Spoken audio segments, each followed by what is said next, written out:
Bonjour à tous, aujourd'hui on se retrouve dans cette vidéo pour que je vous parle de la saga Les Chroniques Lunaires, une saga que j'adore. C'est très rare quand j'aime les sagas et celle-ci c'est vraiment énorme parce que dès qu'un tome sort, j'arrête tout ce que je fais et je ne fais que le lire. Je vous dis pas le dernier tome sur Winter, il fait presque 1000 pages, je l'ai lu pendant 6 jours, j'ai fait que ça. D'ailleurs là j'ai une petite panne de lecture parce que quand vous avez passé autant de temps avec des personnages que vous adorez, avec une histoire qui vous prend, c'est très dur de lire autre chose. J'avais même tellement envie que ça continue parce que quand ça arrive la fin, ben voilà, vous avez envie de continuer à suivre ces personnages que vous aimez tant.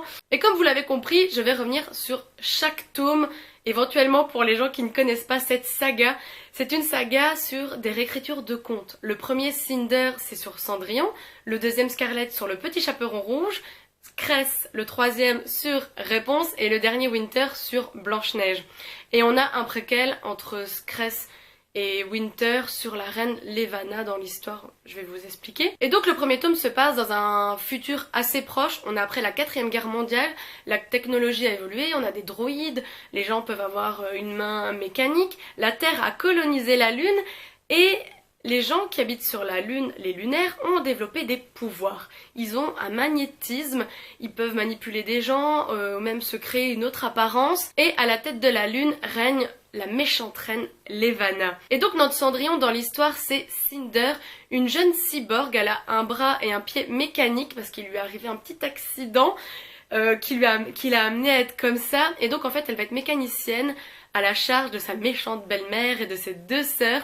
Et un beau jour, le beau prince charmant va arriver lui demander de réparer un de ses droïdes. Ils vont commencer à un petit peu se rapprocher et il va finir par l'inviter au bal, fatalement comme dans le conte. Et là va se passer un gros événement qui va justement amener toute l'histoire sur tous les 4 tomes, parce que ce qui est la particularité de cette saga, c'est qu'on va avoir de nouveaux personnages à chaque tome et on va suivre tous les autres personnages jusqu'à la fin, ce qui fait que le dernier tome fait plus de 1000 pages parce qu'on doit suivre presque 8 personnages principaux, donc c'est normal que c'est aussi gros. Le deuxième tome sur Scarlet, qui est une jeune fille avec des cheveux roux et qui a un sweatshirt roux avec une capuche rouge.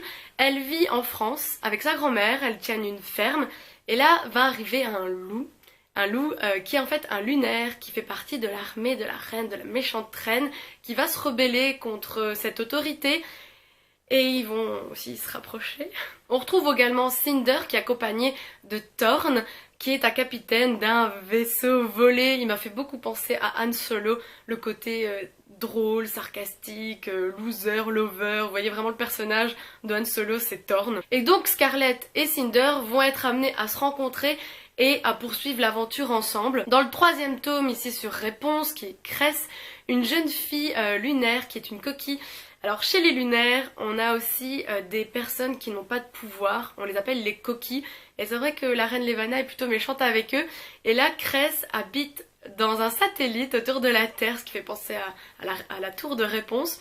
Et c'est une pirate informatique hyper douée qui va pouvoir justement aider Cinder et toute sa troupe dans leur objectif. Et dans le dernier tome, on va retrouver tous nos personnages qui sont en quête, voilà, de rébellion, de soulèvement de pouvoir. Et on va principalement suivre Winter, qui est la belle-fille de la méchante reine Levana, qui est une lunaire très spéciale. Elle est complètement folle, cinglée, comme dirait Scarlett. Elle veut pas se servir de son pouvoir de lunaire, elle ne veut pas manipuler les gens. Et du coup, ça entraîne des hallucinations, elle voit du sang couler sur les murs, elle a l'impression que son corps devient de glace. Voilà, c'est un personnage très atypique, complètement folle et tellement attachante. On va aussi fatalement retrouver son prince charmant. Le coup du chasseur est tellement bien fait, tellement tordu, j'ai trouvé ça génial. Et comme je le disais, entre Cress et Winter, on a un préquel sur Levana, sur la méchante reine lunaire, pour un peu avoir ses origines, comment elle est devenue méchante. Et on a aussi un petit peu les origines de Cinder dans cette histoire-là. Comme vous l'avez compris, c'est vraiment une saga que j'adore, c'est vraiment génial. Un univers hyper bien foutu, parce qu'on sent bien que l'auteur a écrit ces 4 réécritures de contes en une seule histoire, que ça tient dedans. Il n'y a rien qui est dissociable, c'est vraiment super cool, tous les personnages sont presque liés. et c'est une équipe qu'on adore suivre.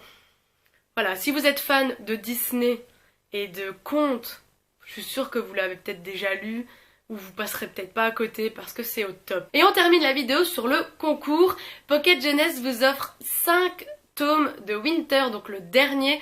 Je pense que ça intéressera plus les fans, hein, ceux qui ont déjà commencé la saga. Le concours sera sur la Belgique, la France, la Suisse et le Luxembourg.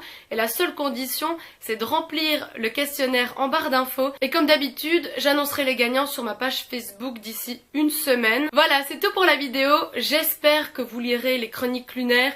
Ou en tout cas pour ceux qui ont commencé, bah, bonne lecture pour la suite. Et on se dit à très bientôt.